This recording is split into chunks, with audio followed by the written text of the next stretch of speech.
Hello everyone, welcome back to my YouTube channel. I hope you're all having a wonderful day. You've had a wonderful week. You're all excited for Game Week 3.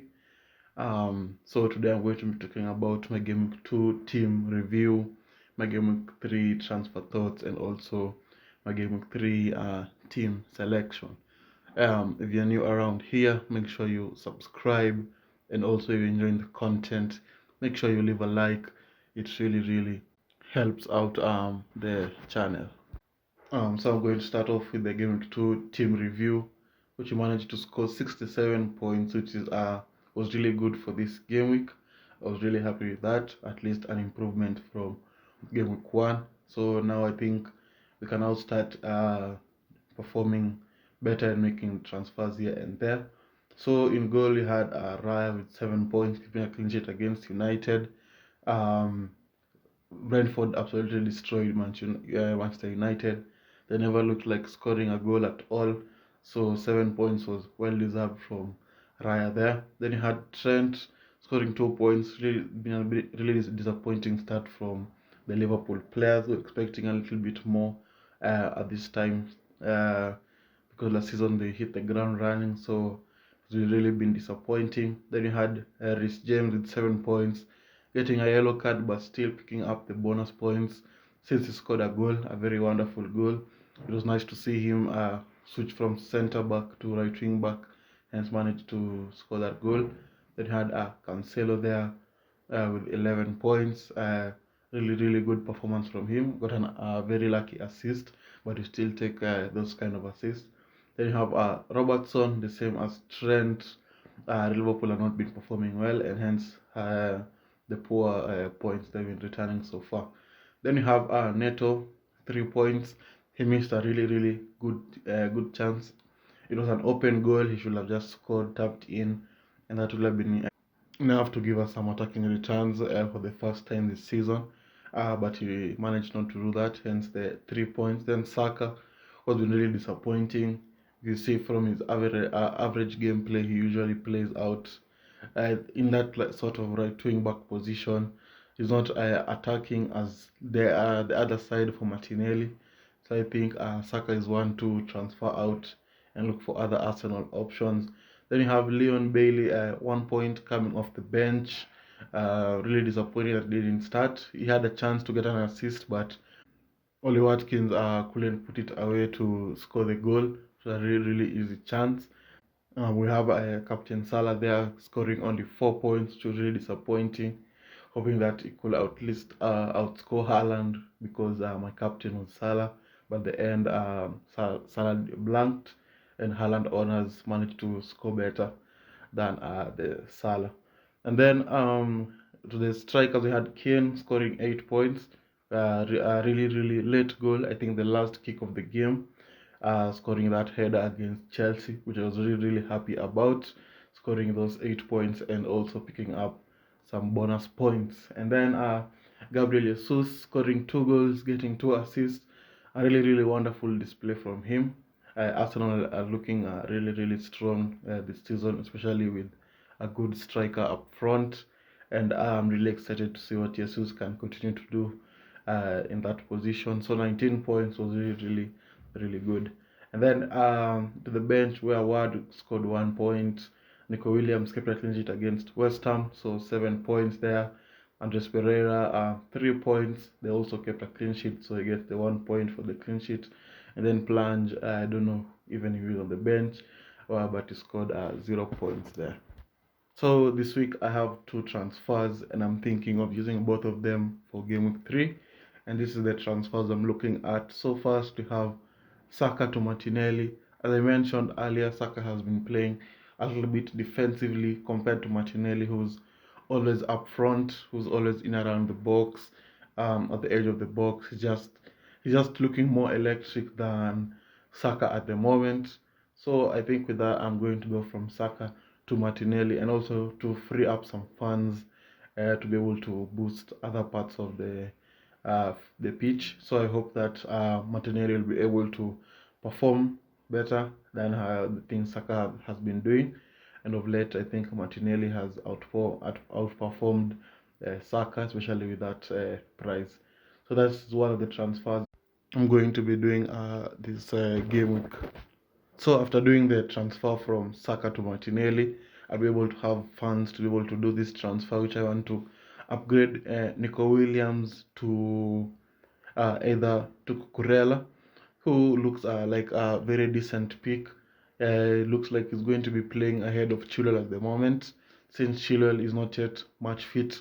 But I heard he was in training, so that's something to look at. And looking at the press conference to see what Tuchel will say.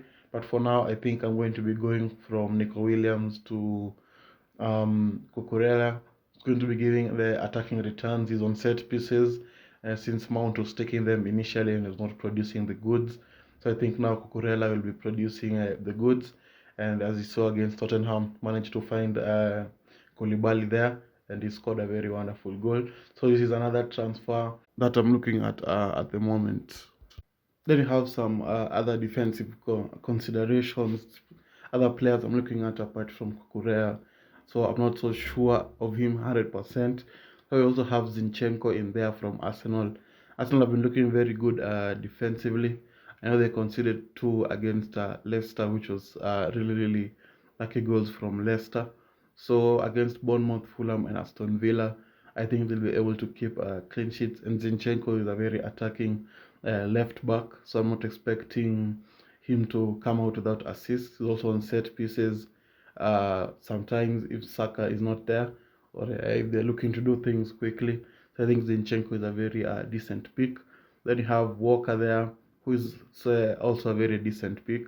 I think from the other two, I think he's the most nailed on at the moment for Man City, because they are lacking a right back there.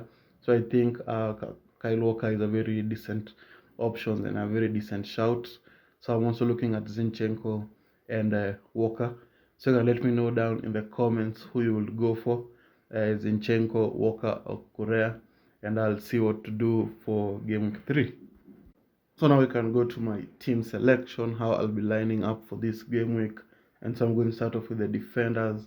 In goal, I'm going to have Raya against Fulham, hoping that he can be able to replicate the display against United, keep that clean sheet, get those save points and the bonus points as well.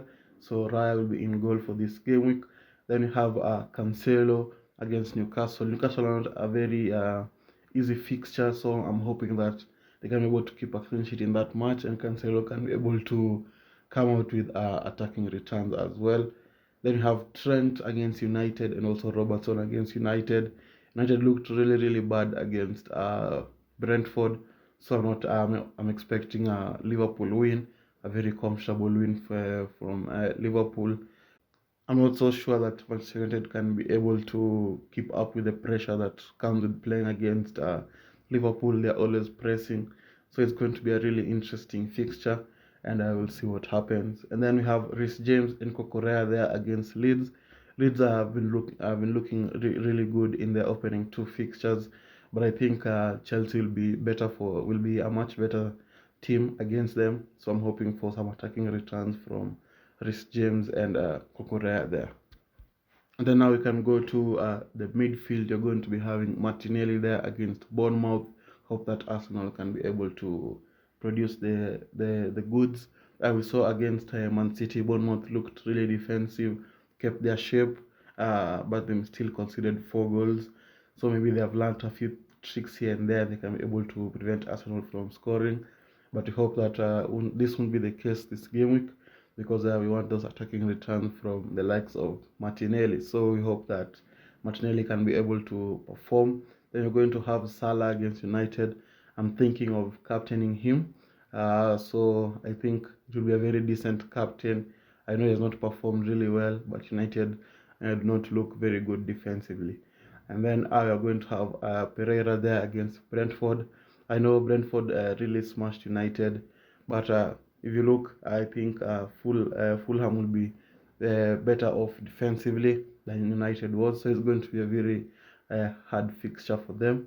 So I'm looking for Pereira to be able to provide the attacking returns. He's on set pieces, on free kicks, so I'm hoping for at least a goal or an assist from him. Then we're going to go for the attackers, where we have Ked against Wolves. Wolves looked very good defensively against Fulham, but I think Kane, now that he has scored that first goal, he's going to click and he's going to start scoring goals on the regular. So I'm hoping that he can be able to perform and obviously outperform Haaland, since I'm not yet bought Haaland in. I'm not looking to get him in anytime soon. So I hope that Kane will be able to outperform him this game week again. And then Jesus performed really well in game week 2, scoring 19 points. So hope that can be able to continue with that trend and be able to perform better than he did even in the previous game week, with scoring like 20 points or something. As I mentioned, Bournemouth looked really good defensively against Man City. So hope that Arsenal can be able to find a way to score the goals. Then to the bench, we're going to have Joel Ward against Southampton, which is also a really decent shout to start in goal. But Leicester have been conceding goals a lot, so I think I'm going to stick with Raya. Then you have Bailey there against Crystal Palace. He didn't start, but if we find news that he's going to start this game week, I think I might prefer him over Andres Pereira. But we'll see if we can be able to get some early team news there. But if we don't, I'm going to stick with Andreas Pereira. Then we're going to have Neto there against Tottenham. No chance I'm going to start him, because Spurs are very good defensively as well. Then you have Plange there. I don't think even he plays for Crystal Palace anymore. And so with that, I'd like to thank you guys for watching.